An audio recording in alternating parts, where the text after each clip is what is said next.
ఇగో ఒక్కొక్కసారి దొంగతనాలు గిట్ల కూడా చేస్తారా అనిపిస్తున్నది. దొంగలు కూడా ఫుల్ అప్డేట్ అయ్యి వింత వింత దొంగతనాలు వింత వింత జాగలల్ల చేయబట్టే ఇక గిట్లుంటది. ఈ మోడ్రన్ దొంగతనం మీరే చూడుండ్రి.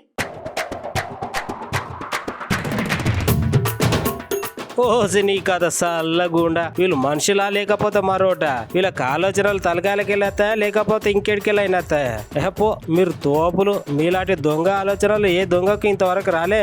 అసలు ముచ్చట ఏందంటే గదనోళ్ళ మన ముంబై ఎయిర్పోర్ట్ ఉన్నది కదా, గా ఎయిర్పోర్ట్ నుంచి ఒక మనిషి నూడిల్స్ ప్యాకెట్ ఉంటది కదా పిల్లలు తినేది. గన్లు ఏం చేసిందంటే 2,02,00,000 విలువైన వజ్రాలను ఆ నూడిల్స్ ప్యాకెట్ లో ప్యాక్ చేసుకుని తీసుకుపోతుంటే అక్కడ ఉన్న పోలీసులు వారి నూడిల్స్ ప్యాకెట్ ను పట్టుకొని దేవులాడితే అట్లా వజ్రాలు ఉన్నాయని తెలుసుకున్నారు.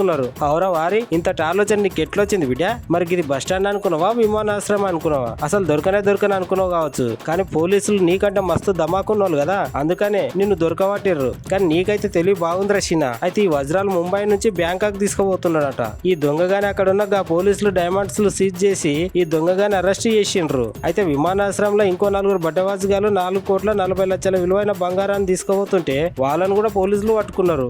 దొంగలకు కూడా ఎంత డేర్ వచ్చిందో, ఫుల్ ధైర్యంతో ఏకంగా విమానాలనే ఇట్లాంటి వాటిని రవాణా చేసి మొదలు పెట్టిర్రు. మరి పోలీసులు ఊక్కుంటారా? దొంగల కంటే తెలివైన వాళ్ళు కదా, అందుకే గాలిని గాలించి పట్టుకొని స్టేషన్లో పెడుతుర్రు.